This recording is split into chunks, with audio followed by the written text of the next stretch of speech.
mengawali semua kegiatan, marilah kita menaikkan pujian syukur kita kepada Tuhan. Rapat kerja kedua YPPGI di Tanah Papua. Yang terhormat Ketua Sinode, Ketua Umum 5 Gereja pendiri YPPGI di Tanah Papua. Yang kami hormati Bapak Ketua Yayasan YPPGI di Tanah Papua, Bapak Sempigai ST MPD, beserta semua BP YPPGI yang ada di Tanah Papua. Yang kami kasihi dan kami hormati Ketua-Ketua Klasis 5 Gereja pendiri YPPGI di Tanah Papua. Acara yang pertama pembukaan yang sudah kita lewati, yang kedua menyanyikan himne YPPGI.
Puji Tuhan.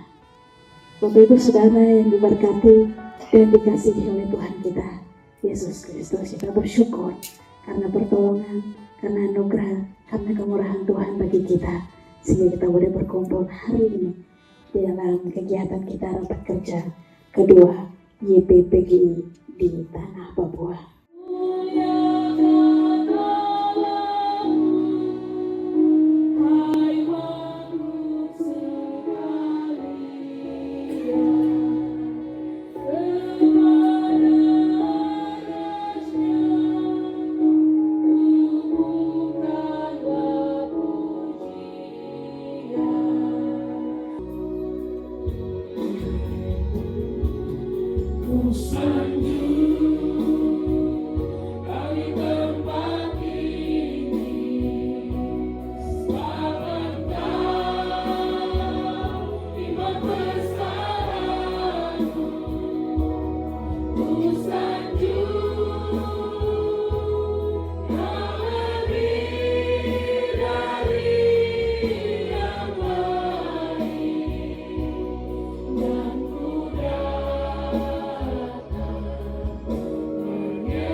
Bapak Pembina,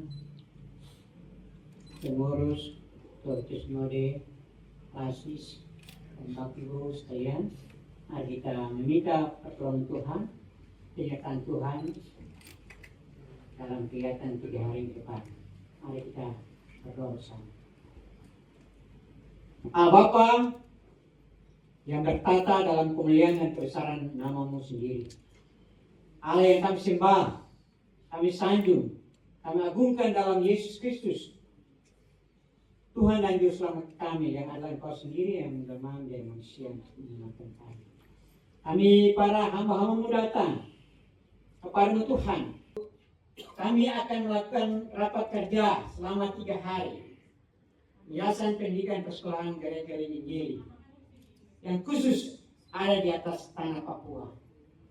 Bapa di surga, kami berdoa dalam nama kuasa Yesus Kristus, boleh memimpin kami semua, baik hari ini, besok, dan lusa, sehingga semua acara boleh berjalan dengan baik, baik pengurus yayasan, baik para guru-guru, kepala sekolah, maupun para undangan sekalian. Tritunggal menjadi dasar dan tujuan ibadah kami dan kegiatan selama 3 hari ini ke depan. Haleluya. Amin.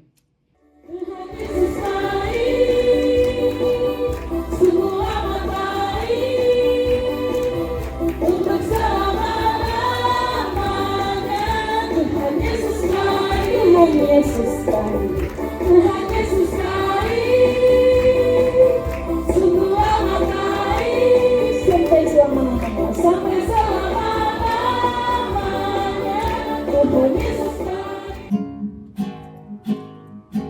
Hai bangkit bagi Yesus, dengar panggilannya,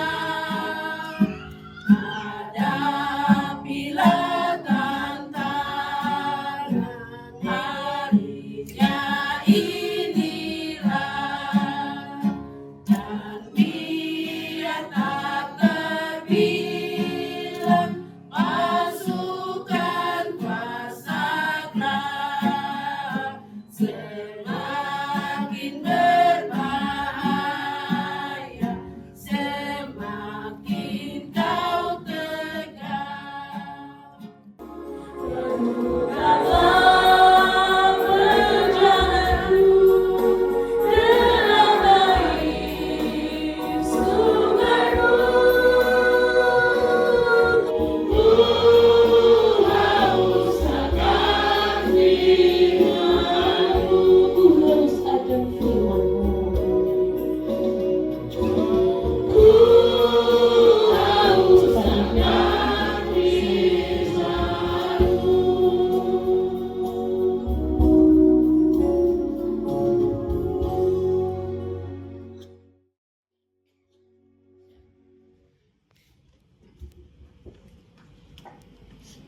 Para peserta rapat kerja beliau di Divisi Tanah Papua, mari kita bersatu dalam doa.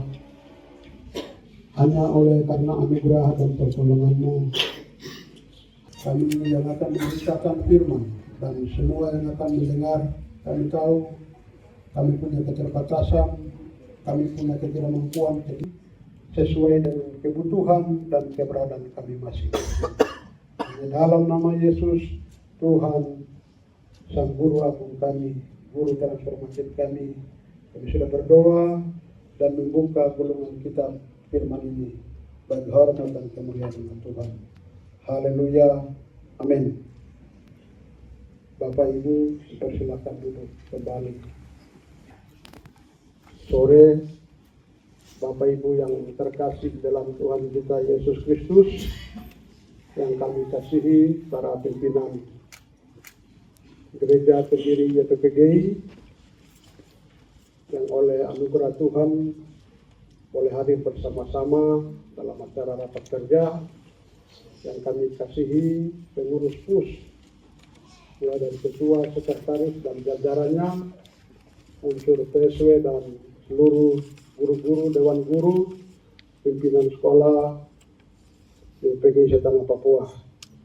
Saya menyapa saudara-saudara dengan kasih Kristus, karena kasih Kristuslah yang mempertemukan kita untuk bercakap-cakap, bergumul. Pendidikan ini harus dihidupkan. Bagaimana obor pendidikan ini kita pertahankan di tengah-tengah badai bagaimana cahaya lilin yang di tengah badai ini bisa terus menyala, menebarkan obor ke segala penjuru muka bumi ini, secara khusus di tanah Papua, dalam karya gereja, dalam karya iman, dalam karya pendidikan. Saudara-saudaraku yang saya kasihi di dalam Tuhan kita Yesus Kristus, saya akan mengajak kita semua untuk melandasi rapat kerja kita yang akan berjalan selama 2-4 dengan sebuah firman dari kitab Yohanes pasal 4 ayat 34. Satu ayat ini kita akan bersama-sama menyimak pesan Tuhan untuk kita sekalian sebagai pegangan kita dalam melaksanakan rapat kerja kita di Sentani, di tanah Penambayumbai. Saya akan baca, saudara-saudara akan mengikuti pada teks Alkitab dan gadget masing-masing. Kata Yesus kepada mereka, makananku ialah melakukan kehendak Dia yang mengutus aku dan menyelesaikan pekerjaannya. Saudara-saudaraku yang saya kasih dalam Tuhan kita, teks ini suatu percakapan antara Yesus bersama perempuan Samaria di pinggir sumur. Kalau kejayaan Raja Daud, Salomo terbatas pada konteks Israel pada zaman itu. Tetapi hanya Yesuslah yang membawa visi global. Bahwa berita Injil ini harus menembus tidak hanya untuk orang Yahudi saja, tetapi juga orang Yunani. Saudara-saudara, dalam semangat Kristus untuk menyatukan, untuk menggandeng dan mempersatukan kita sebagai kawanan domba Allah ini, Kristus memberikan satu pesan dalam percakapan dengan perempuan Samaria ini. Dalam percakapan ini, para murid-muridnya yang sudah pergi keluar kota untuk membeli makan, menyediakan makan bagi Yesus, tiba-tiba sudah jam 12, dia bilang, "Kela, ini sudah jam 12, jadi pasti orang sudah ini, orang Serui bilang itu berat, lapar berat, jadi harus makan." Dalam percakapan itu, seolah-olah Yesus macam tidak mau berterima kasih. Ya, kalau orang sudah jam 12 mungkin secara budaya berterima kasih, sudah bawa makanan, sudah antar makanan. Wah, kalau orang Bali bilang wah. Terima kasih, sudah makan, capek-capek lagi beli. Di kota berdatang juga, bikin capek-capek datang juga siapkan. Yesus tidak mengatakan satu kalimat seperti itu. Dan ini membuat murid-muridnya kemudian bertanya, tadi waktu kami pergi mungkin dia sudah makan bunuh dengan makanan Anda yang bawa kan? Kecurigaan itu. Atau mereka menyadari apakah ada makanan lain, stok lain yang Yesus simpan. Saudara-saudaraku, dalam pembacaan ini saya mau sampaikan hanya 3 hal saja. Yaitu makanan, kehendak, dan pekerjaan. 3 hal ini yang akan menjadi bagian yang akan menuntut pikiran kita, bagaimana kita bergulat sebagai YPG, sebagai guru, menyiapkan menu yang terbaik. Yesus membuka sebuah paradigma berpikir yang baru tentang menu. Dan memang Yesus tidak salah secara etika. Ini kok makan ini, paling kita juga kan pasti akan tanya, ini pasti ada ratu, ini makanan apa? Pasti kita juga secara etika, secara kemanusiaan pasti kita juga bertanya, ini makanan apa? Ini pasti, ini babi bakar, rasa tidak suka saya ngerebus. Pertanyaan ini, Yesus langsung menjawab, makananku ada. Makananku ialah melakukan kehendak Bapa di surga yang mengutus aku. Yesus mau sampaikan kepada mereka bahwa kamu cari apa? Makanan kan? 5.000 orang saya kasih makan. 2 roti dengan 5 ekor ikan. Terus berapa lagi? Di Betsaida. Yesus bikin makanan air anggur berubah menjadi air biasa menjadi air anggur. Yesus mau tekankan kepada mereka bahwa apa yang kamu berpikir soal rutinitas, hal-hal biasa, hal-hal lahiriah, itu hal yang gampang, yang bisa kita gapai. Tidak lihatkah kamu tentang mujizat saya? Jadi kamu pikir hanya dengan makanan ini saya bisa kasih makan seluruh dunia. Yesus kembali mengingatkan mereka, Yesus kembali menyadarkan mereka bahwa ada sesuatu, ada inti, ada esensi yang paling penting dari apa yang kamu persiapkan ini. Bahwa saya datang ke dalam ini. Yesus tidak kehilangan visi. Yesus tahu bahwa dia datang ke dalam dunia ini untuk menyiapkan keselamatan. Saudara-saudaraku yang saya kasihi, makanan, kehendak dan kerja. Sebelum orang makan, orang tanya kehendak, keinginannya apa? Untuk mewujudkan kehendak dan keinginan, tentunya orang bekerja. 3 hal ini berarti 1 keping mata uang, tetapi punya 3 sisi. Ini akan mengarahkan kita, mengantarkan kita dari satu potret YPPGI, punya berbagai sisi, punya berbagai dimensi kerja. Dan saya percaya saudara-saudaraku, saudara-saudara yang dipilih, ditetapkan sebagai penjaga kebun anggur dalam lembaga pendidikan. Tuhan sudah memberikan sesuatu yang terbaik pada kami.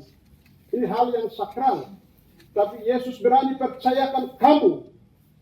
Ini sesuatu yang bagi saya sebagai seorang pendeta, saya sampai bertanya, siapa saya?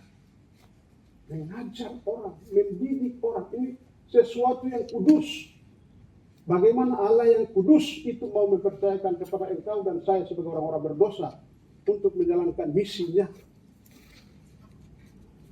Apakah dia tidak tersiksa? Mungkin ketika kita juga memberikan kepercayaan mandat kepada orang, saya percaya orang ini ya, kerja dengan saya 5 tahun tapi saya bisa percaya atau tidak? Ini sudah kerja 10 tahun, ini tangan kanan saya, ini tangan kiri saya, ini kaki kanan saya, kaki kiri saya. Tetapi Yesus, Allah rela memberikan kepercayaan itu. Saudara-saudaraku, Allah mau memberikan kita makanan yang paling tepat untuk kita mempersiapkan anak-anak didik kita. Pendidikan itu kita bicara soal dapur. Bapak-bapak, ibu-ibu yang siapkan generasi untuk nanti ke depan. Makanan ini, lembaga pendidikan ini dapur. Jadi dapur ini baik atau tidak, kurang atau ini bagaimana, bumbu-bumbunya bagaimana, pengetahuannya bagaimana, metode mengajarnya bagaimana, itu bapak-bapak tahu itu. Sehingga menghasilkan yang baik, sehingga pekerjaan-pekerjaan yang akan kita buat di program kita tanggal 2 sampai tanggal 4 ini benar-benar memuliakan Tuhan. Bahwa Yesus mau mengingatkan kita bahwa kita sebagai bagian dari mitra Dia, kita hanya mau katakan kepada Kristus, pekerjaan Yesus adalah pekerjaan YPPGI. Pekerjaan Yesus adalah pekerjaan saya. Pekerjaan Yesus adalah pekerjaan gereja. Tidak boleh lepas. Dengan demikian kita akan memiliki kekuatan iman, kita memiliki kekuatan moral, kita punya kekuatan sikap yang baik untuk memuliakan Tuhan. Kita kehendak Tuhan menjadi kehendak kita, kehendak Kristus menjadi kehendak kita. Makanan Kristus menjadi makanan kita, makanan Kristus menjadi makanan YPPGI dan kita semua. Tuhan akan memberkati kita dalam menjalani rapat kerja 2 tanggal 2 sampai tanggal 4.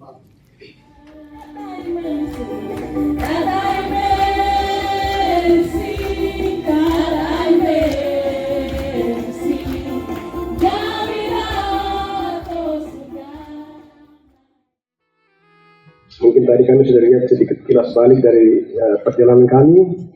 Memang kami sudah jalan sekian, tapi masih ada jauh perjalanan kita lagi ke depan. Hingga perjalanan yang panjang ini, mari kita sama-sama bergandengan tangan. Kita berkumpul hari ini, kita saling menguatkan. Jadi kita masih punya perjuangan kita belum selesai, masih terus berlanjut. Oleh karena itu, kita tetap bersama-sama untuk membangun. Dengan mengucap syukur kepada Tuhan yang mempunyai kebijakan ini, dan atas nama Allah Bapa, Anak dan Roh Kudus, kita nyatakan rakyat ini terbuka. Pertama kita topik sisa ini.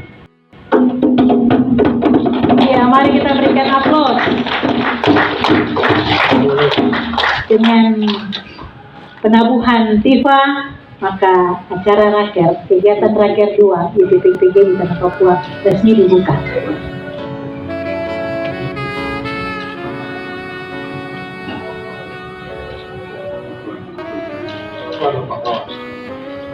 Mari kita berikan aplaus kita yang meriah. Terima kasih untuk Bapak Presiden Giri dan penyamatan Bapak Ibu. Silakan kita duduk kembali.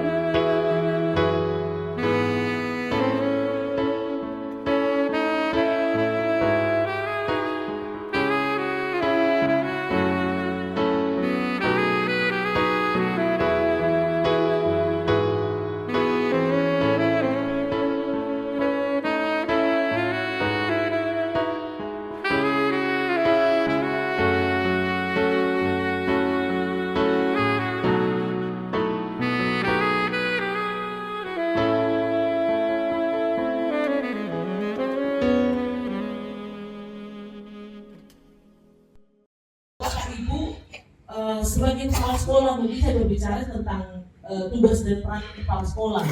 Kalau kepala sekolah tidak ada ilmunya, waktu guru bertanya, nah ini kita mau kemana? Kita mau tanya siapa? Ibu tadi bilang PSW tidak ada, mungkin di tempat lain dinas tidak aktif. Kita mau kemana? Ya, jadi yang namanya kita kepala sekolah punya tanggung jawab lebih daripada guru-guru, termasuk itu tadi untuk mau dibawa kemana ini sekolah, mau dibawa kemana ini anak-anak. Mau dibawa kemana ini, akhir daripada perjuangan ini, anak-anak ini mau bagaimana. Begitu. Jadi untuk kurikulum Merdeka sendiri, Ibu, nanti boleh disesuaikan, Ibu boleh berembuk dengan semua stakeholder sekolah, termasuk orang tua boleh dilibatkan. Apa yang mendasar dibutuhkan pemimpin yang visioner, itu maksudnya melihat ke depan. Apa yang dibutuhkan anak-anak ini, apa yang dibutuhkan dunia, apa yang dibutuhkan marketplace, tempat pekerjaan, apa yang dibutuhkan masyarakat ke depan. Kita kan tidak mau orang lain yang datang ke sini tuh. Jadi artinya itu tugas kita membentuk mereka hari ini supaya mereka ke depan kita semua ini pensiun, mereka yang gantikan kita, begitu. Jadi saya juga maunya yang gantikan saya nanti anak-anak yang di sana, bukan orang lain lagi. Cukup kami yang jadi orang lain di sana. Ya, jadi maksudnya tujuannya itu. Jadi bagaimana kita menerjemahkan ini supaya menjadi satu yang bisa menjawab kebutuhan anak-anak. Kepala sekolah itu dengan guru-guru harus ada di sekolah. Ya, ini mendidik generasi muda.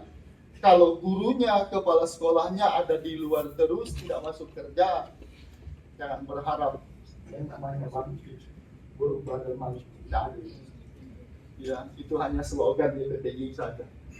Karena apa? Dari kepala sekolahnya sudah tidak bangkit, sudah tidak berubah, sudah tidak maju.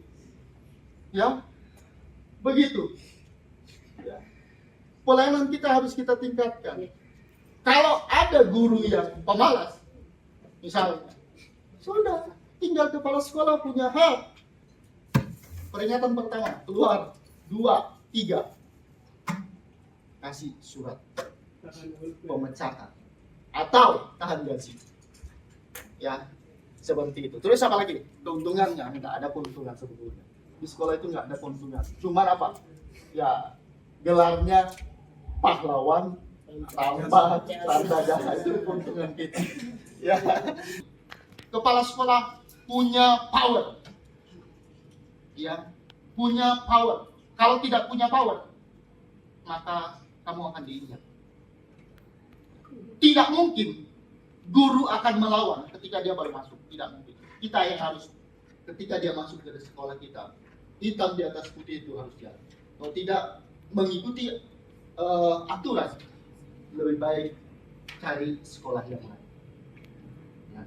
Ini yang harus ada di dalam organisasi kita. Kita harus tanamkan ini. Dan kalau belum ada, kita mulai. Ada tata tertib. Ya, ada tata tertib di dalam. Kalau setuju, sudah kita jalan. Kalau tidak, cari sekolah lain. Ini harus ada. Ya. Disiplin, tanggung jawab, dan berkarakter pelayanan namanya. Ya, pelayanan. Pelayanan itu bukan hanya kepada orang lain, tetapi kepada diri sendiri. Itu tanggung jawab. Terus apa? Berkarakter Kristus. Ini yang harus diwujudkan. Bagaimana caranya? Ya, mulai dari guru-guru masuk berdoa bersama. Baru terapkan ke anak-anak. Jangan sampai guru datang jam 9 tidak berdoa, baru kita mau menanamkan apa? Karakter Kristus. Tidak mungkin. Pulang juga kami lakukan doa bersama, itu penting. Dilihat anak murid misalnya, Pak Guru, pas kita sedang berkumpul di depan, dia harus jalan dulu atau tunggu dulu kita berdoa dulu. Terus di kelas kita menerapkan yang namanya ibadah singkat, tidak usah banyak-banyak, tidak usah terlalu lama, 10 menit saja setiap kali kita memulai pembelajaran dan mengakhiri pembelajaran. Kita harus laksanakan yang namanya doa bersama. Doa singkat. Satu orang punya pujian itu menanamkan karakter. Mereka bisa pimpin doa. Atau kalau ada guru agamanya menghafal ayat hafalan, itu penting. Dengan sendirinya nanti akan terus masuk. Dia akan hafal dan dia mengingat. Roh Kudus bekerja membuahkan. Untuk mendekatkan SP kurikulum operasional sekolah itu sesuaikan dengan keadaan kita buat kurikulum itu. Ya, itu mau bicara kita semua. Siapa suruh jadi kepala sekolah? Tuhan itu tidak pilih laki-laki dan perempuan. Sabar.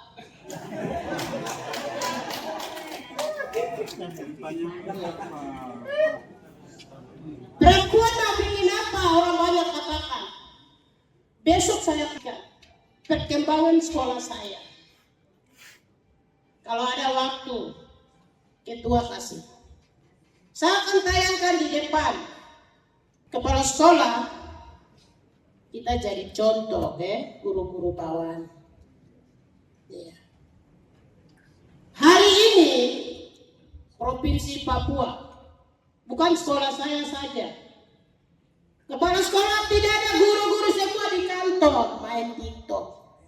Jadi setiap sekolah itu awal tahun itu harus membuat program semester tahunan, kalender pendidikan, daftar penilaian. Setelah itu ada baru kita bisa tentukan jam. Kalau tidak bisa.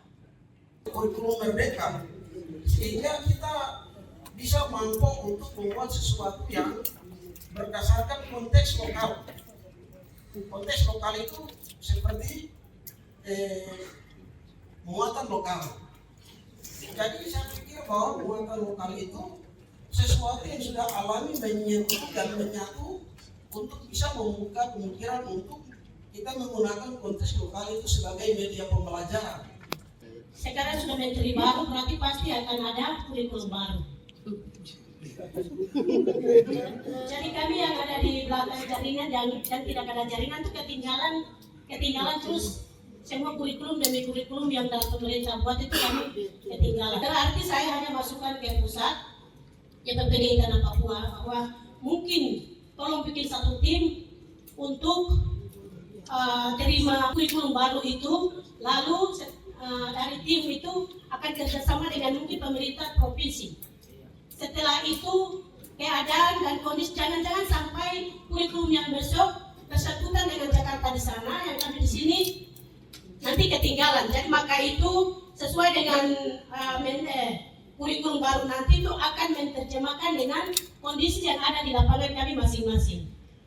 Forum ini sangat luar biasa. Kita tepuk tangan untuk jadi saya ingin menyampaikan di sini hanya solusi, bukan solusi tapi saran masukan.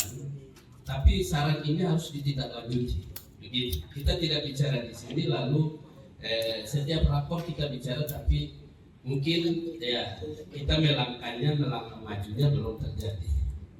Macam itu tanpa sampai kita bentuk tim. Ini hal yang penting. Kami perguruan tinggi siap masuk di dalam tim itu sama-sama kita kaji, sama-sama dengan pemerintah.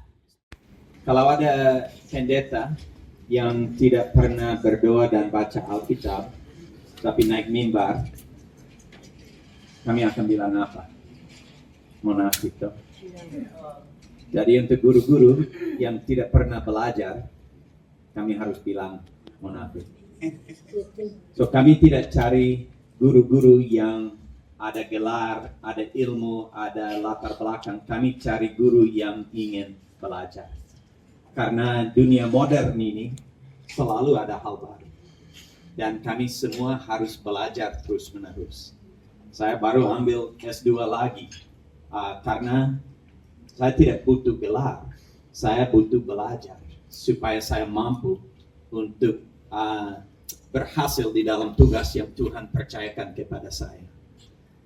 Pada waktu saya di pesawat turun, saya baca buku yang saya perlu baca supaya saya bisa dilengkapi. Sekolah Bapak, yayasan Bapak, pakai kurikulum apa? Terima kasih. So dengan hal kurikulum dan lain-lain, kami sudah rubah kurikulum lebih dari sekolah lain. Karena kami mulai dengan kurikulum dari luar negeri. Baru pada waktu kami lihat kami harus fokus ke dalam negeri, kami rubah ke kurikulum K13, baru sekarang ada kurikulum Merdeka. Dan ini tantangan, tetapi guru-guru yang siap belajar akan ambil ini sebagai kesempatan. Nah memang kami rasa direpotkan. Kami rasa baru puasa ini baru saya harus belajar lagi. Tetapi lebih dari itu, bagaimana saya bisa memahami kurikulum yang ada dan memakai itu di konteks saya. Tadi saya ada dengar beberapa yang bilang bagaimana kami jalankan ini di konteks Papua. Dia tukang di Flores dulu, tapi Papua beda. Dan dia sudah belajar budaya di sini. Tete tua datang dan dia langsung menghargai tete tua secara pegunungan Papua. Dan saya lihat, oh ini tukang yang sudah menyesuaikan, sudah belajar. So kami harus ambil kurikulum apa saja yang ada, walaupun itu dari Amerika atau dari Jakarta. Dan bagaimana kami bisa memakai itu. Tukang yang hebat, dia akan pakai kayu beda, alat kerja beda, tetapi menghasilkan rumah yang bagus. Itu sama dengan so itu kembali ke kami siap belajar dan kami cukup pintar untuk pakai apa yang ada. Tadi ada satu kalimat yang sangat garis bawahi. Pak bilang begini, Tuhan sudah jauh. Tuhan sudah jauh dari kami. Dan saya rasa itu benar. Karena itu kenyataan di tanah Papua semua. Kira-kira apa yang harus kita buat supaya Tuhan semakin dekat ke kita? Terima kasih. Kalau kami baca perjanjian lama, apa terjadi? Bangsa Israel mulai menyembah ilah-ilah lain, hancur, baru kembali ke Tuhan. Kami perlu bertobat dan kami perlu penginjilan baru. Jangan harap anakmu akan menjadi Kristen karena mereka anakmu dan karena mereka sekolah minggu. Kami harus menginjili ulang setiap generasi. Jangan pikir penginjilan jauh-jauh di Korawai, di mana-mana, situ itu penting. Tapi orang tua saya, mereka misionaris di Thailand, tapi mereka punya tugas untuk saya, itu menginjili saya sebagai anak mereka. Dan saya terima Yesus karena mereka menginjili saya. Bukan karena saya ke sekolah minggu dan ke gereja. Saya memang bosan pada waktu bapak saya khotbah. Tetapi dia menginjili saya di rumah. So I think nomor satu itu pertobatan dan penginjilan harus terjadi di dalam keluarga kami. Dan itu harus dipimpin terutama dari bapak. So itu kembali ke masalah kepemimpinan. Kalau bapak tidak ada, oke, mama akan harus pikul beban 2 kali lipat per hari. HP. Di Eropa, di Amerika sekarang mereka mulai buat aturan. Macam saya punya adik adalah guru SMP. Anak-anak tidak boleh pegang HP di SMP sampai mereka umur 16 tahun. Mereka kalau ada HP itu HP kayu, bukan HP yang smartphone yang bisa sambung ke internet. Karena mereka lihat generasi kami di Amerika rusak gara-gara ini. Anak-anak dapat ini sebelum mereka cukup dewasa untuk tangan. Kami tidak izinkan anak umur 4-5 tahun bawa mobil toh, karena mereka belum siap. Sama dengan internet dan barang. Jadi orang tua yang harus mengkontrol. Anak saya tidak dapat HP sampai mereka umur 16 tahun. Baru setiap hari kami periksa apa yang mereka melihat. Kami baca mereka punya sejarah. Pada waktu mereka masuk ke tempat yang bahaya, kami langsung awasi. Banyak orang tua langsung beli HP untuk mereka punya anak. Ini menjadi babysitter. Ini supaya mereka tidak harus jaga anak hanya nonton. Well, apa yang isi di otak dan karakter dia? Hampir semua jelek. Jadi kami harus sadar bahwa kalau negara-negara maju macam Amerika, Eropa larang anak untuk pegang HP, kenapa kami izinkan anak? Mereka sudah duluan maju dan celaka. Jadi kami belajar dari mereka punya celaka daripada celaka sendiri. Sekolah negeri, adik saya mengajar di situ dan anak-anak datang kalau orang tua kirim HP dengan mereka ada macam loket dan HP semua harus masuk ke situ sampai pulang baru mereka bisa ambil. So guru tidak bisa mengkontrol apa terjadi di rumah, tapi mereka kontrol apa yang terjadi di sekolah. Paling kuat itu dia punya kehidupan di depan dia punya mulut. Baru dia punya kata-kata mendukung apa yang dia melaksanakan. So perlu ibadah. Tetapi jauh lebih penting adalah teladan contoh guru-guru.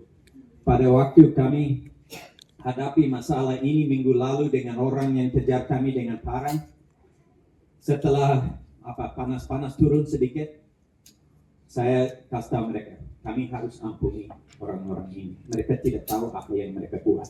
Baru kami berdoa di situ. Anak-anak langsung bilang, aduh, untuk seperti itu ajaran. Itu mata pelajaran terbaik yang kami terima. Dan dia punya kreativitas untuk main, untuk bergerak, motornya itu sudah dibunuh dengan suruh dia dengar guru ceramah, dengar guru mengajar. Padahal anak umur sekian, 7-8 tahun itu cara belajarnya tidak boleh duduk. Dia harus berdiri, dia harus melompat, dia harus apalagi yang di bawah umur itu. Anak itu dibunuh masih masa perekaman 3-4-5 tahun disuruh duduk seperti anak kelas 2 SD. Itu yang bikin anak-anak. Jadi jangan bangga karena masih 5 tahun dia sudah kelas 1 ini. Di mana semua sekolah tidak bisa tidak dan mau tidak mau harus siap untuk diakreditasi. Ya. Nah, akreditasi ini tentunya Bapak Ibu tahu layak dan mendapat nilai seperti apa. Apakah itu A, B, C, ya, atau tidak terakreditasi. Nah, bagian ini semua sekolah di Indonesia harus diakreditasi sampai dengan di pedalaman-pedalaman. Ya. Tahun lalu, di tahun 2024, kita dapat kuota sekolah-sekolah edukasi. Pasti Bapak Ibu kan tahu bahwa Papua ini dengan geografisnya yang macam-macam itu yang harus tetap diakreditasi. Maka asesor kita harus bisa pergi ke sana. Nah, seperti pengalaman di Pegunungan Bintang, kami bermitra dengan pemerintah daerah, mengingat anggaran-anggaran untuk sampai di sekolah-sekolah di wilayah pedalaman ini terbatas, kami punya anggaran, lalu kita bermitra dengan Pemda Pegunungan Bintang, mereka yang memfasilitasi. Terpaksa untuk bisa sampai di sekolah-sekolah yang terjauh, mereka menyiapkan, mereka catat. Kami kuliah pagi dan sore. Dulu hanya sore hari saja. Tetapi setelah animo masyarakat untuk masuk perguruan tinggi lebih tinggi atau lebih banyak, maka di situ kami buka kelas pagi dan sore. Jadi para dosen kita di sini melaksanakan Tridharma Perguruan Tinggi bagian ini sudah angkap 100%. Tapi pengabdian kepada masyarakat yang sudah dipublikasi di sini di jurnal itu semuanya ada baru 4 judul. Itu para dosen kita berikan kesempatan untuk harus lakukan pengabdian kepada masyarakat. Terus penelitian dosen juga sudah kita lakukan, ini sudah ada 26 judul yang secara resmi sudah dipublis. Dan itu perkembangan dosen-dosen kita. Lalu lanjut kita lihat pada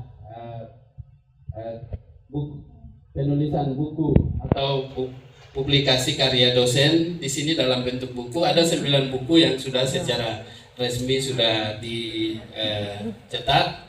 Dan lanjut, nah ini data mahasiswa kita. Jadi mahasiswa kita per angkatan ini hanya per angkatan untuk rata-rata penerimaan yang tadi. Jadi tadi saya katakan bahwa setiap tahun itu 300-an. Ini data terakhir yang kita sudah terima punya. Di 2024 kita terima sekitar 263. Tapi 2023 ini ada 337 dan seterusnya sampai itu kepala 300 semua. Sampai pada terakhir kemarin kita terima itu mencapai 263. Dan total kelulusan rata-rata kelulusan setiap tahun diwisudakan itu total semuanya adalah yang sudah lulus ya. Yang sudah lulus sekarang ada di luar data kita adalah 1.500 orang.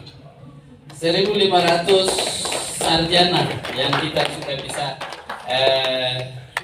sampai dengan sekarang. Setelah ini perhitungannya setelah S1 saja. Kita tidak hitung pada saat zaman 16 tahun yang lalu waktu diploma 3. Jadi itu sudah 1.500 ini waktu S1 dari tahun 2009. Keuangan kami bikin terpisah. Oleh karena itu keuangan perlu saya jelaskan Bapak Ibu sekalian, bagian keuangan ini kami Kampus Tinggi Papi Wacana Wamena bersumber dari mahasiswa saja. Ya, kalau memang ada bantuan dari pemerintah, biasanya yaitu kalau pada saat momen-momen tertentu minta bantuan, kegiatan-kegiatan apa seperti itu, baru perhatian pemerintah bisa bantu. Tapi sifatnya hibah. Pernah satu kali kita dapatkan hibah dari pemerintah Lanijaya maupun Jayawijaya, itu pernah kita dapat bantuan dan itu kami menyekolahkan 10 dosen, langsung satu kali ambil S2. Dana yang dibantu oleh pemerintah ini langsung kita S2-kan 10 dosen dan itu sudah selesai dan mereka sudah datang kembali mengabdi. Dan memperkuat karena memang kriterianya dosen itu harus wajib minimal S2. Kalau bukan S2 masih S1 maka sekolah itu belum bisa diakreditasi karena itu salah satu syarat mutlak. Nah itu sebabnya itu yang kita utamakan, dana yang dibantu oleh pemerintah bantuan ini sekitar 3 miliar dari 2 kabupaten itu langsung kita biayai mahasiswa 10 mahasiswa ini sampai selesai pembiayaannya kita lakukan. Mulai dari masuk sampai pembiayaan kos sampai dengan makan minum sampai dengan selesai. Dan mereka juga sekarang bisa ada dan sampai sekarang masih mengabdi. Dan berikut Bapak Ibu di sini kami juga bantuan seperti itu kami bisa merenovasi gedung kami di Kampus Tinggi Papi Wacana Wamena. Hanya satu gedung yang dimaksud lantai 2 tadi itu kami bisa renovasi karena itu zamannya dulu waktu sejarah Bapak Ketua jelaskan itu, jadi gedungnya sudah rusak sehingga kami bisa renovasi dari bantuan itu. Jadi itu gambaran. Jadi bagaimana kami bisa membiayai dosen-dosen dan lain sebagainya. Biaya operasional kampus itu bisa berjalan hanya dari satu-satunya dari SPP mahasiswa dan uang pembangunan mahasiswa. Jadi 2 sumber ini saja yang ada di kampus kita. Tapi itu kami sudah bikin laporan secara resmi juga untuk 1 tahun anggaran, dan ini sebentar kami akan serahkan secara resmi juga. Baik Bapak Ibu, dan lanjut ini akreditasi. Akreditasi kami sudah lakukan, ini yang ketiga kali, dan ini kami sudah terima institusi terakreditasi baik. Jadi statusnya sekarang hasil akreditasinya di kelas baik. Kita tepuk tangan dulu, ini baik ini ya. Ya, jadi ini hasil doa Bapak Ibu. Jadi saya juga bangga, kita semua pimpinan dan kita sudah dapat hasilnya. Jadi ini para asesor yang sudah datang, kami bisa lakukan akreditasi hasil penilaian dari Bapak Ibu asesor yang ada di depan ini dan sudah terakreditasi. Lanjut. Ya, ini sertifikat akreditasinya. Sertifikat akreditasi baiknya ini. Nah, yang kedua ini. Lalu yang ketiga ini. Ya, jadi itu. Jadi ini kita punya bukti-bukti akreditasi yang sudah diberikan. Lanjut. Ini izin penyelenggaraan yang tadi saya sampaikan itu, ini suratnya sudah agak kurang, tapi kita tampilkan saya sebagai bukti di mana dasarnya ini. Jadi ini yang sudah secara resmi pemerintah bisa berikan izin kepada kita untuk S1-nya bisa ada, dan sampai sekarang kita bisa 16 tahun masih ada stiki biasa. Nah, ini dasarnya. Ya, tanah kita sekitar 8 hektar, dan 8 hektar ini terdiri dari kami berapa. Jadi di situ kita 1 atap. Jadi Pak Ketua tahu, tapi Bapak Ibu, di dalam 8 hektar ini terdiri dari TK, SD, SMP, SMA, SMK dan perguruan tinggi. Jadi kita semua ada di dalam satu lokasi. Jadi itu kita mengucap syukur. Hanya 8 hektar saja. Oleh karena itu mohon dukungan doa untuk bisa pengembangan selanjutnya. Dan lanjut, ya ini mungkin sedikit dokumentasi saja. Ini kita punya LLDT, karena kita ini di bawah perguruan tinggi, tidak langsung di bawah pemerintah kabupaten di Dinas PDP, tapi kita langsung di bawah LLDT atau istilah dulu Kopartis. Nah, oleh karena itu kita punya ketua sering dalam melaksanakan wisuda-wisuda datang untuk mewisudakan. Ini beliau. Dan juga Pak Ketua juga ada datang kemarin, kita bisa diwisudakan. Lanjut, ya ini kegiatan-kegiatan kita. Ini pembukaan pengenalan, ya ini mahasiswa baru. Kalau mahasiswa baru datang ada kegiatan yang disebut dengan pengenalan kehidupan kampus mahasiswa atau PKKMP. Lalu ini ya mahasiswa-mahasiswa kita, mereka lakukan kegiatan-kegiatan di kampus itu kearifan lokal. Jadi budaya kita yang mereka, jadi mahasiswa itu pakai busana kearifan lokal dan mereka bisa mengenalkan budaya kita di kampus. Lalu ini ya acara wisuda dan ya lanjut, dan ini dokumen saja lewat. Ini penerimaan mahasiswa baru, ya kita lakukan kegiatan PKKMB dan ini kegiatan, dan pemerintah juga bisa hadir kembali. Ini ada kemarin ada pemerintah yang hadir dalam kegiatan-kegiatan kita tadi, dan kita bisa ada. Jadi ini Kepala Dinas PDP dan juga ini Bapak PJ Bupati Lanijaya yang bisa hadir. Jadi kami di situ ya istilahnya pusat kegiatan pendidikan dari beberapa kabupaten pegunungan. Nah, sehingga mahasiswa kita juga dari berbagai kabupaten yang ada di Papua Pegunungan, yaitu ada 8 kabupaten yang ada. Untuk mengetahui bagaimana jumlah berapa output kita dari kampus atau para alumni, itu sementara Pak Wakil 3 lagi siapkan itu, dan itu nanti kita ke depan mungkin kita akan laporkan. Ini belum sementara mendata, jadi kami akan laporkan kami punya alumni dari Stiki Papua Wacana Wamena yang bersebar, ya sudah jadi guru berapa dan lain sebagainya. Ini kita akan tahu. Karena tenaga mereka lah yang dipakai sampai sekarang, ada yang jadi honorer yang baru-baru selesai, dan ada yang jadi P3K lewat jalur P3K dan lain sebagainya. Ada yang sudah jadi PNS sampai sekarang, sudah bertahun-tahun mereka bekerja. Ini gambaran kampus kami, gedung-gedung kami seperti ini.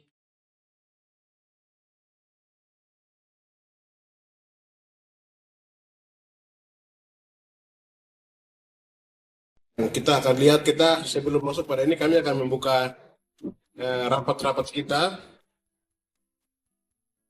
untuk hari ini sepanjang beberapa tahun ke depan dengan agenda tadi rangkul peserta, pembukaan penetapan jadwal acara, tata tertib raker dan pimpinan sidang tetap.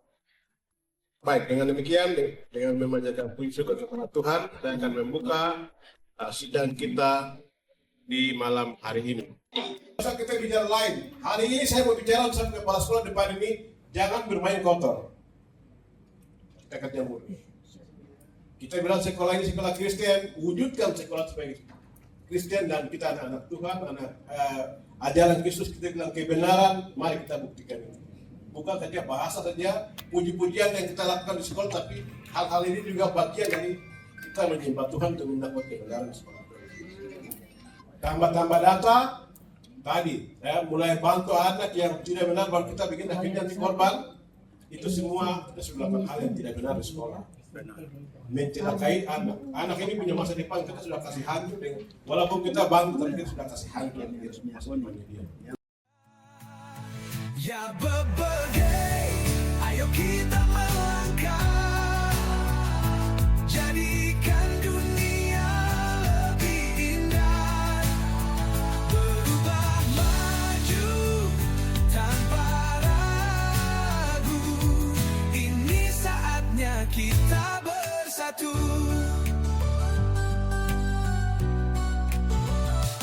Berjalan di jalan yang penuh harapan, walau badai coba melawan, langkah ini takkan pernah menyerah, karena mimpi besar sudah diarah. Ya berbagai, ayo kita melangkah, jadikan dunia lebih indah. Saya berskon untuk masa pembahasan komisi. Yang selesai duluan komisi A, sudah. Baik, komisi A silakan menyampaikan hasil pembahasan komisi, dan nanti Bapak Ibu komisi B dan C yang bertanya atau memberikan tanggapan, perbaikan, kalau hal yang perlu ditanyakan itu silakan. Waktu kami untuk komisi A menyampaikan, kita berikan waktu. Kami dari komisi A, kita membahas ada 3, yaitu organisasi, pengembangan pendidikan, kurikulum pendidikan. Oleh sebab itu saya punya sekretaris untuk lanjuti. Sudah dirangkum oleh panitia, kemudian kami hanya memberikan sanggahan, penambahan dan perbaikan. Jadi nanti dan ada rekomendasi juga. Perusahaan batik-batik ini untuk mereka yang buat motif, kita punya motif, kita kasih buat. Kalau sudah jadi, sebuah sekolah pesan sana.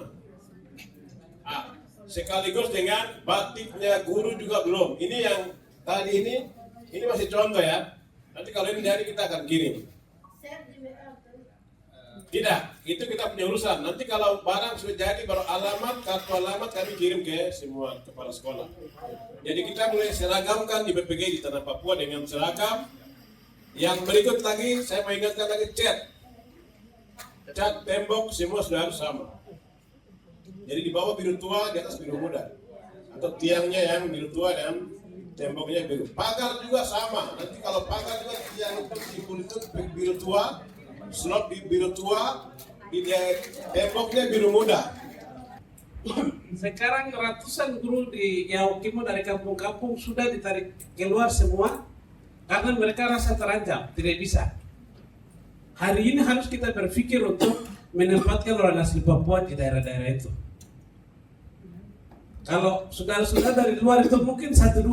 Selama ini mereka mayoritas, tapi sekarang sudah tidak bisa. Ancamannya sudah serius. Ke depan, makanya ini sedikit, ini harus sekarang ini untuk kita YPPG Stikip itu harus jadi sekolah nomor 1 yang menyediakan tenaga untuk kita dalam di pedalaman. Dan kita dorong pemerintah untuk merekrut mereka ini. Yang uangnya akan tambah-tambah. Kalau tidak itu kampung-kampung akan guru-guru kosong. Jadi Stikip hari ini harus kita dorong untuk mempersiapkan sebanyak mungkin tenaga, lalu pemerintah kontrak itu dengan mereka. Kami dari pusat ini hanya dukung saja. Karena hari ini mereka tidak akan masuk. Sekarang mereka diancam. Dan mereka sudah ada dalam ketakutan dan trauma yang besar. Jadi akan susah mereka kembali ke sana. Ada hati tapi mereka juga pikir nyawa ini. Begitu. Hanya orang kita saja yang bisa ke sana, dan teman-teman dari luar mereka bisa bantu, tapi 1-2 orang yang mendampingi mereka. Khusus di kampung-kampung. Mungkin itu tambahan saja. Saya kembali ke poin pertama, kerjasama kampus dengan kampus lain untuk pengembangan. Yang kedua, kerjasama antara Stikip dengan satuan pendidikan ya. Terus yang sudah dilakukan adalah ke kampus dengan sekolah-sekolah yang ada di satuan pendidikan yang ada di sekitar Wamena untuk PPL ya. PPL itu sudah ada. Itu sudah jalan. Jadi tinggal kita masukkan poin saja lah untuk melaksanakan PPL. Beberapa universitas juga ada. Beberapa universitas juga ada ya. Oke, nanti tinggal ini poinnya kita masukkan tetap jadi dalam program. Karena itu tetap kita akan lakukan lagi. Terus kalau kerjasama dengan pihak pemerintah juga nanti kita bangun lagi, satu lagi ya, antara membangun mitra antara Stikip dengan pemerintah kabupaten, misalnya Lanijaya, Tolikara, Yaukimo untuk penyediaan tenaga. Seperti Yaukimo nanti misalnya kita bangun diskusi untuk tenaga-tenaga yang sudah bisa direkrut juga untuk kepemenuhan kebutuhan yang tadi itu. Ya silakan Pak Ketua tambahkan. Berhubungan dengan kerjasama dengan perguruan tinggi, pada prinsipnya memang lembaga perguruan tinggi memang wajib karena di situ berhubungan dengan Tridharma perguruan tinggi. Itu sudah prinsipnya. Nah, oleh karena itu di sini kita hanya polanya saja yang kita pikirkan sekarang di forum ini. Kalau secara regulasi memang sudah izinkan hal itu. Nah, jadi kita mungkin saya usul saja, mungkin polanya kita kalau boleh kita pikirkan sekarang ini kerjasama 2 tadi apa yang Pak Ketua sampaikan itu kita akan lakukan dengan tujuan yang tadi sudah jelas. Tetapi satu yang prinsip yang sekarang kita mengalami kesulitan di Yayasan YPPG adalah tenaga guru. Nah, tenaga guru sekarang dapurnya kita pegang, kita punya. Tetapi sekarang dapur ini kita tidak perhatikan. Apakah ada kayu bakar kah? Ada api kah? Tetap menyala terus. Nah, ini yang sekarang kita tidak pikirkan. Sekarang kita bicara sekarang apa yang Pak Bendahara sampaikan usul. Sekarang model-model ini kan bukan hanya di Yaukimo saja. Pasti ada kekurangan guru di tempat lain juga ada. Nah, terutama sekarang kita mulai di YPPG, sekolah-sekolah kita ini. Sekarang sementara ini kita hanya mengandalkan dana POS saja. Dana POS saya terima kasih untuk guru-guru. Karena ada dana POS membuat kita ini sekolah jalan. Saya lihat begitu dari sisi akademis. Jadi sekarang kita berbicara sekarang bagaimana sumber dananya dari yayasan ini harus kita ciptakan untuk menambah ini dana POS ini.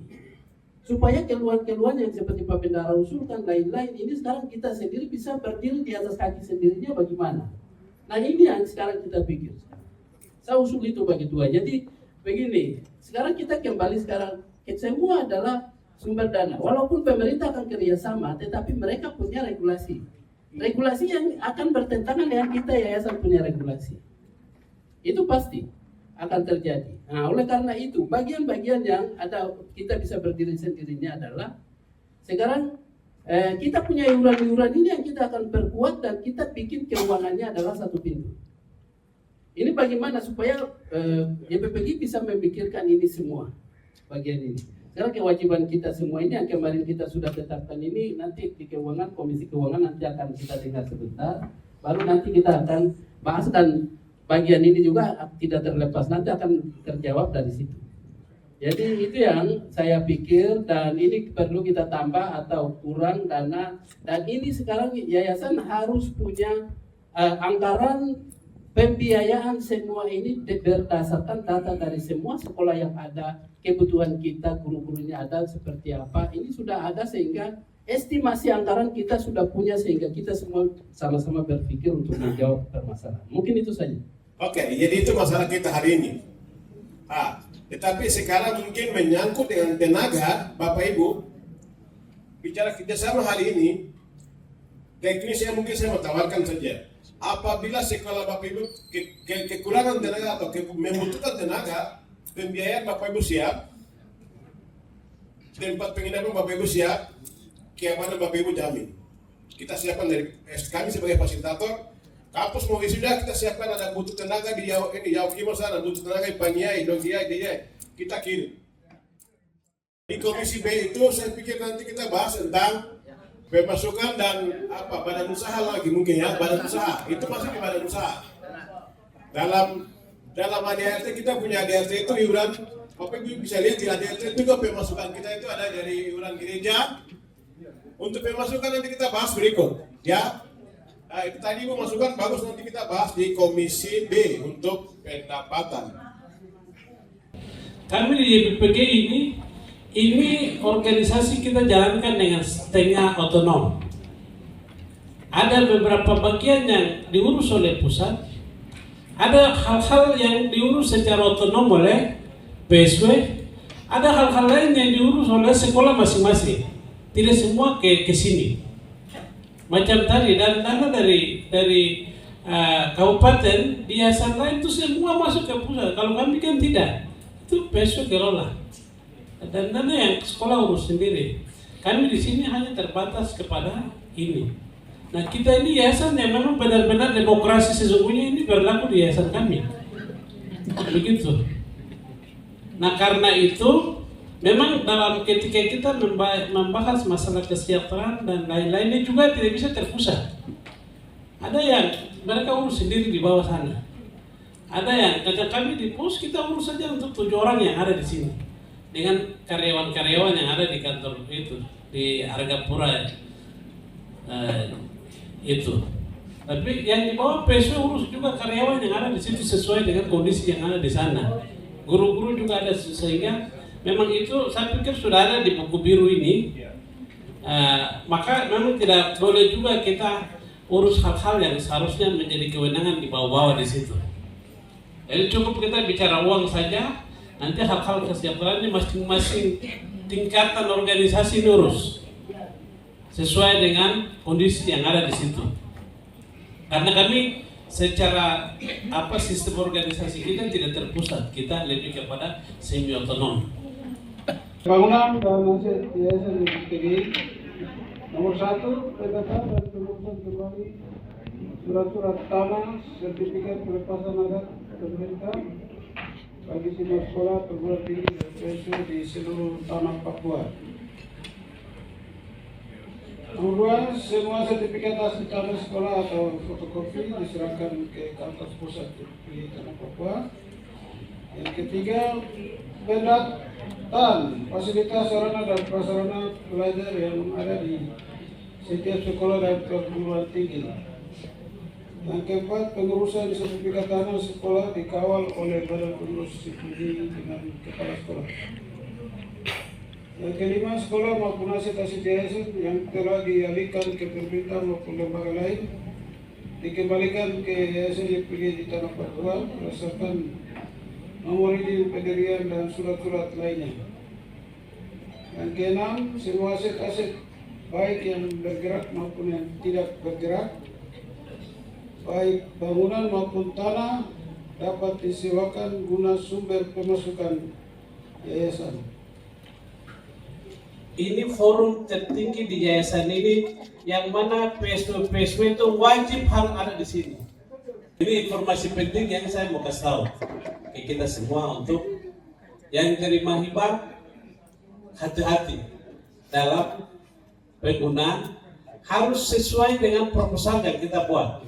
Kalau beda, itu sudah bahaya sekali. Dan nota-notanya itu disiapkan semua. Semua hal yang terkait dengan penggunaan itu, kalau foto-foto, naik pesawat tiketnya disimpan sampai semua, supaya pada saat kita bikin laporan itu dan kita dipulangkan. C. Diakonia, pelayanan diakonia kepada satu, memberikan bimbingan konseling atau BK kepada anak didik yang bermasalah secara berkala oleh seorang guru BK atau guru agama. Di kopi. Setuju? Setuju. Oke, 2.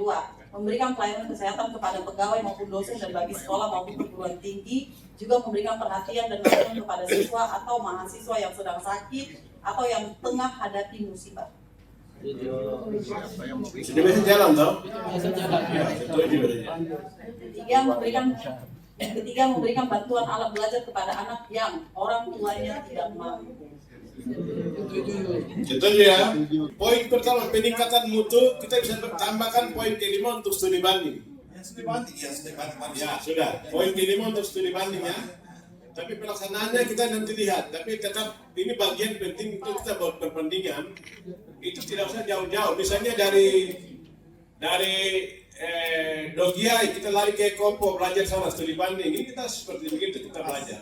Bisa kita terobos ya seperti itu. Atau kita dari Intan Jaya lewat jalan darat masuk ke Pokondini bisa. Ya kan? Kalau tidak terhalang di Sinak begitu.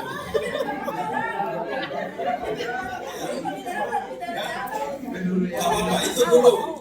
Kita punya bapak yang pendahulu itu sudah jalan kaki dari Makatama ke Asat. Maksudnya bapak jalan darat sekarang sudah ada saya bilang. Siap. Kita baru pengurus kita hanya tim perumus untuk merumuskan semua perumusan dengan bagian sekretariat. Setuju ya?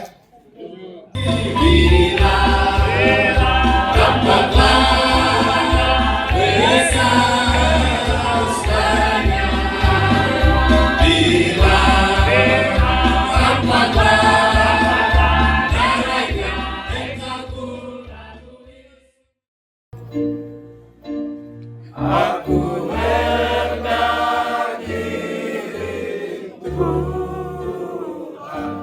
yang melindungi jiwaku akan jadi sama Tuhan itu rindu dendamku.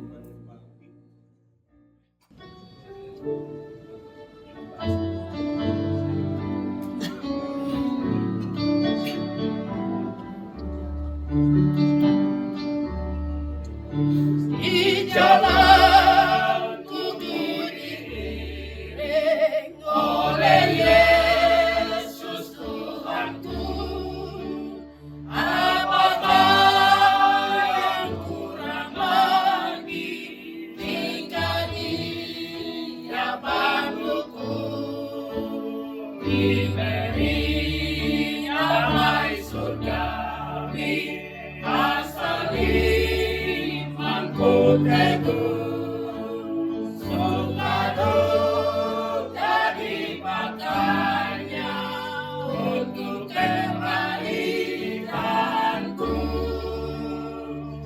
suka duka dipakainya untuk kebaikanku. Hatiku senang Yesus telah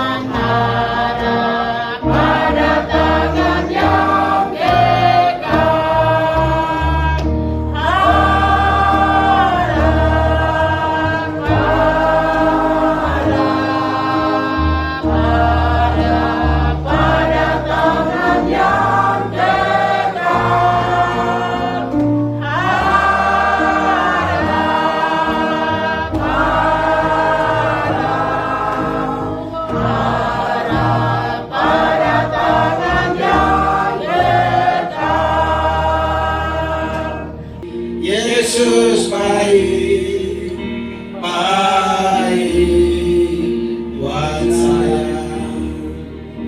Yesus baik, baik buat saya. Ku tak dapat membalas kasih-Mu, Yesus, Yesus baik, baik buat saya.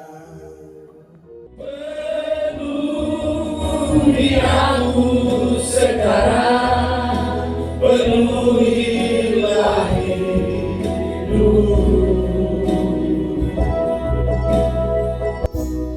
Hanya Engkau yang ku rindu, siapa hidupku Tuhan. Hanya Engkau yang ku rindu, siapa hidupku Tuhan.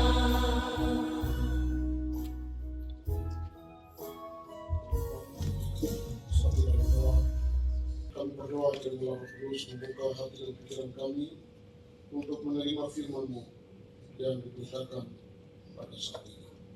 Dalam nama Tuhan Yesus, Allah yang hidup, kami berdoa. Amin. Salam. Bapak Ibu yang Tuhan Yesus kasihi, adalah suatu cita-cita dan kebanggaan saya bisa hadir di tengah-tengah Bapak Ibu. Pasti Bapak Ibu beberapa hari kegiatan sangat letih, tetapi waktu ini dipakai untuk mendengarkan firman Tuhan untuk memberikan kepada kita kekuatan dan kesegaran baru lagi untuk melanjutkan dengan sisa kegiatan pada malam ini.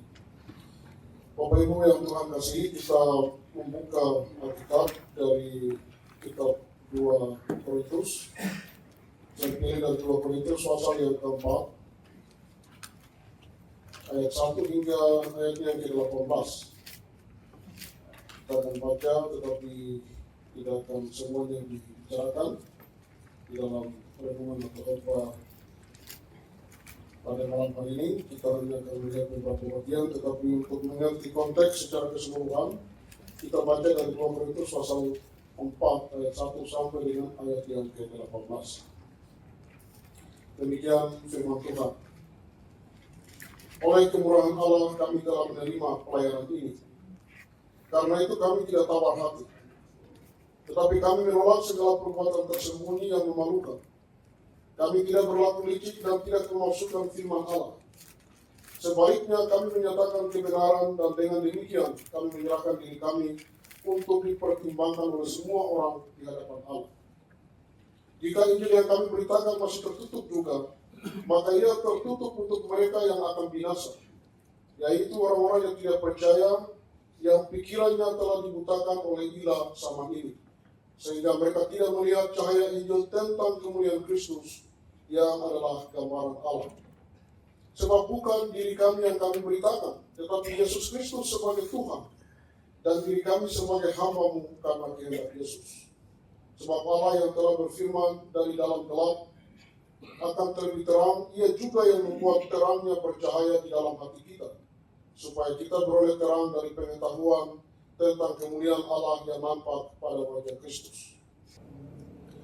Bapak Ibu saudara-saudari yang Tuhan kasihi, tema kegiatan raker yang kedua ini, bangkit, berubah, dan maju. Untuk mencapai tema ini, tentu kita akan mengalami banyak hal, banyak kesukaran juga. Ada keberhasilan, tetapi juga ada kesukaran dalam pelayanan. Dan saya mau fokus hari ini untuk bicara mengenai kesukaran. Mengenai kesukaran, karena kesukaran inilah yang sering menyebabkan bahwa kita jatuh. Kita tidak lagi fokus pada pelayanan kita, dan kita bergeser daripada itu. Tetapi dalam kesukaan yang sama, itu juga Tuhan inginkan terjadi untuk memberikan kepada kita kekuatan dan kemurnian di dalam kita melayani Tuhan. Saya berikan tema untuk renungan kita, tetap tegar di dalam kesukaan pelayanan. Tetap tegar di dalam kesukaan pelayanan. Ada beberapa hal yang kita lihat. Yang pertama, dasar dari pelayanan. Dasar dari pelayanan itu apa, saudara-saudara yang Tuhan kasihi? Dasar dari pelayanan itu adalah kemurahan. Kemurahan. Kita sering berpikir bahwa saya bisa melayani itu karena saya punya ini, punya itu, dan sebagainya. Sehingga saya diperhitungkan atau diberikan satu posisi, diberikan satu jabatan, bahkan bisa menjadi seorang pekerja. Memang secara organisasi dalam kehidupan setiap hari, itu juga salah satu faktor yang penting. Tetapi kita mau melihat lebih jauh apa yang dikatakan oleh firman Tuhan, bahwa hanya karena kemurahan, di mana saja saya melayani, di mana saja saya ditempatkan dalam jabatan apapun, itu adalah kemurahan Tuhan. Selanjutnya, saudara-saudari, isi dari pelayanan ini apa? Isi dari pelayanan itu adalah pemberitaan Injil. Pemberitaan Injil itu menjadi fokus. Rasul Paulus 3 kali, bahkan 4 kali dia melakukan perjalanan untuk pemberitaan Injil. Nama yayasan kita GPPGI, Gereja-Gereja Injil, Yayasan Persekutuan Gereja-Gereja Injil. Artinya fokus tetap, yayasan ini punya tujuan adalah Injil itu harus diberitakan. Bagian ini yang harus juga ada di dalam sekolah-sekolah kita. Kalau hanya kita pendidikan hanya sebatas seperti lain-lain, ya berarti lebih baik kita gabung saja dengan yang lain. Karena Injil itu yang membuat sehingga para orang tua kita mendirikan yayasan ini, bahwa melalui pendidikan Injil itu juga diberitakan. Injil itu akan menjangkau anak-anak ini supaya mereka mengenal Tuhan. Mereka tahu siapa Tuhan, jadi tidak hanya mampu secara intelektual, tapi juga iman mereka itu dibangun. Mereka mengenal Yesus Kristus sebagai Tuhan dan Juru Selamat satu-satunya. Di tengah perubahan yang sementara sedang terjadi, banyak orang bilang banyak jalan menuju Roma, tapi firman Tuhan dengan jelas-jelas, ke surga itu hanya satu jalan, melalui Oh Tuhan, pakailah hidupku selagi aku masih kuat. Bila saatnya nanti ku tak berdaya lagi, hidup ini sudah jadi berkah. Hidup ini sudah jadi berkah.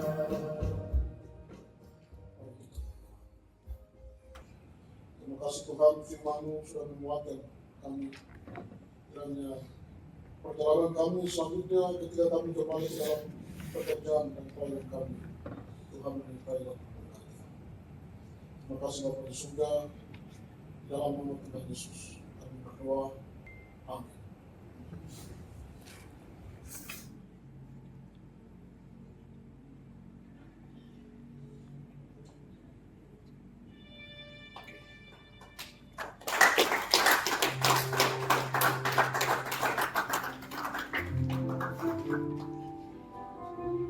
Perwakilan dari kampus mari.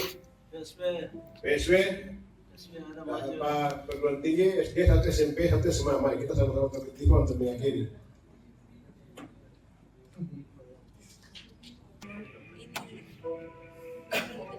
Dengan membaca puji syukur kami akan menutup semua rangkaian acara. Kita tahu kita